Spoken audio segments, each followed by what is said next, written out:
Повестка дня внеочередного заседания сессии парламента включала в себя два вопроса. Первый – о продлении срока полномочий депутатов органов местного самоуправления республики. Сделано это было в ответ на запрос самих городских и районных депутатов, а также местных избирательных комиссий. У нас назначены выборы в местные органы власти на апрель месяц. Мы считаем, что фактически это будет наложение выборов. Люди устали, обращаются все собрания, все администрации районов с тем, чтобы мы продлили им срок.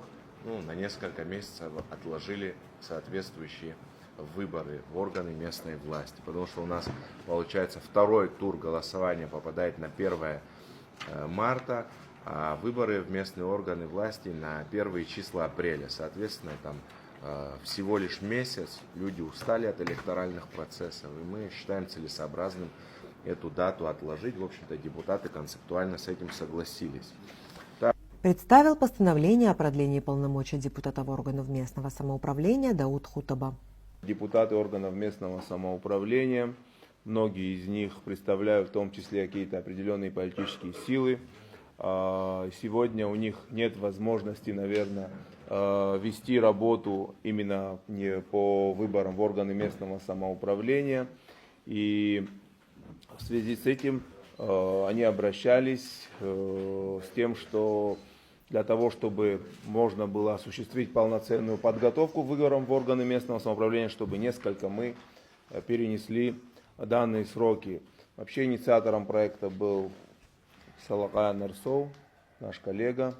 Изначально было предложение на то, что перенести на год, но, честно говоря, нету таких оснований, наверное, законных для того, чтобы переносить на такое большое количество времени. И мы путем консультаций пришли к тому, что, наверное, перенести все-таки выборы на не такой поздний срок. Парламентарии большинством поддержали продление полномочий. Теперь выборы в органы местного самоуправления пройдут не ранее, чем летом. Второй вопрос повестки об обращении Народного собрания к исполняющему обязанности президента, кандидатам в президенты и гражданам Республики Абхазия. По словам спикера парламента Лаши Ашуба, такое обращение вызвано кадровыми перестановками в силовом блоке и последующих волнениях, вызванных этим решением исполняющего обязанности президента. Были консультации с различными силами, штабами, соответственно, были консультации с исполняющим обязанности президента. Вы знаете, что в ноябре месяце, 19 числа, на площадке Минобороны парламентом Республики Абхазия были инициированы переговоры прямые власти и оппозиции, на которых мы достигли договоренности. Это позволило сохранить стабильность и стабилизировать ситуацию в принципе. Сегодня у парламента аналогичная функция, я так полагаю. У нас до выборов осталось чуть меньше 2 недель. Я считаю, что мы должны в спокойном режиме дойти до второго тура выборов президента Республики Абхазия. Это чрезвычайно важно как и для народа Абхазии, так и для наших стратегических партнеров, для нашего стратегического партнера и друга Российской Федерации, сохранения стабильности в стране. В связи с этим Народное собрание парламента Республики Абхазия и депутаты инициировали соответствующее обращение. Мы это обращение должны принять постановлением. Текст обращения я вам зачитаю.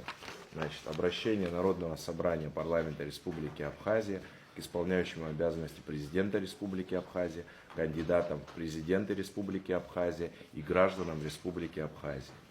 Народное собрание парламента Республики Абхазия, руководствуясь твердым убеждением необходимости сохранения правовых основ текущего электорального процесса, спокойствия и благоразумия, обращается с настоятельной рекомендацией к кандидатам в президенты Республики Абхазия и их предвыборным штабам строго соблюдать законодательство, принципы свободного волеизъявления, независимо от убеждений, идеологии, национальности, религиозных и других убеждений, а также придерживаться достигнутых при непосредственном посредничестве Народного собрания парламента Республики Абхазии 19 ноября 2024 года договоренностей. Вместе с тем, с целью недопущения дестабилизации общественной обстановки, считаем также важным обратиться к исполняющему обязанности президента Республики Абхазия Валерию Рамшуховичу Бганба в соответствии с упомянутым выше компромиссным соглашением не принимать какие-либо кадровые решения на период до вступления в должность избранного президента Республики Абхазия. Просим граждан Республики Абхазия проявить терпение и выдержку в оставшийся предвыборный период во имя сохранения мира и стабильности. Депутат Кан Кварча, как непосредственный участник ноябрьских переговоров, высказал свою позицию по данному вопросу.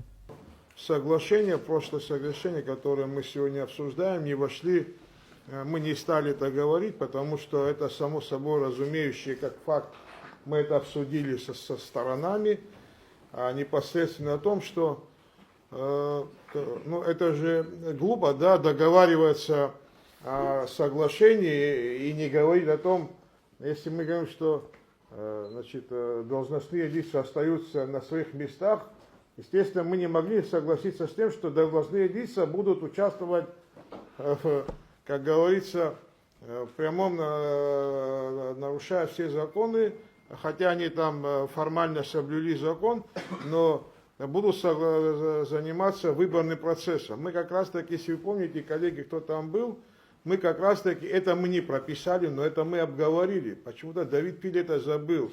И в данном случае все министры этим занимаются, все главы министры, то есть главы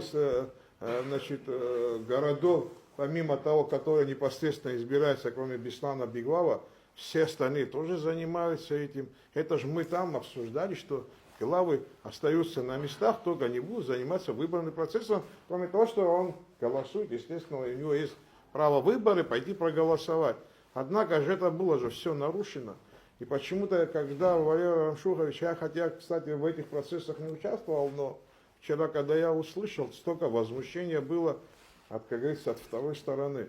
Ну, в любом случае, надо правильно здесь обращение и к тем, и к другим, чтобы все образумились, чтобы главы администрации вернулись на свои работы, министры занялись своими непосредственно делами, как мы обговаривали. Конечно, все не пропишешь. Мы же на тот момент, у нас же, вы помните, горячая ситуация была. Выступил также депутат Астамур Герхелия. А парламент, а спикер Абшаднарагулана и юзишь коллега Ша, Дара Тлумхара Арцет, а мне тагла защия аз Хамза Жох Наябранахас. И табуб Хавас Харстаху Плаша Нукзарович, и табуб Харстаху коллега Чарах, я никакой участия нигде не принимал. Я вообще сегодня первый раз на работу вышел, спасибо, признали. Мы не самое плохое зло, которое было здесь, Аслан Бжани и Герхель Астамур. Я вам хочу сказать так, что вы принесли Айчаджарапа Айчце 9 часов шайби. Это и Хабадша, Анна ветеранша, Ан Шараша, Ан Кан Валерьевич, да, Ан Зиги Кашахкалси. Хайважлаги, Апсет Лаша Нукзарович, Хутиги Убыртги Апатуру Квахцап. Харгиса Схазухану, Безус Хасаргис Хапату Акустап, Хази Гизик Хайдглана, Арахи Хито, исполняющий Хадах Шумахна, да, Адзам Ярги Харахи Шумахдзам, я Алазатагла Заша, Ханапуршину, Хавайжлар, Япсет, второй тур опеха, Харгячар, кое-ха депутат Шобаха Харги, мы тоже равняемся на взрослое поколение, на ветеранов. Я вас очень прошу, пожалуйста, сегодня можно все исправить. 27 из 28 присутствующих депутатов проголосовали за постановление об обращении парламента. Воздержался депутат Леонид Лакербая. В завершении заседания сессии спикер Лаша Ашуба отметил, что все должны исполнять свои обязанности в соответствии с законом, а главная цель Народного собрания – стабильность и сохранение мира в стране. Элеонора Гилаян, Тимур Гугухия, Абаза ТВ.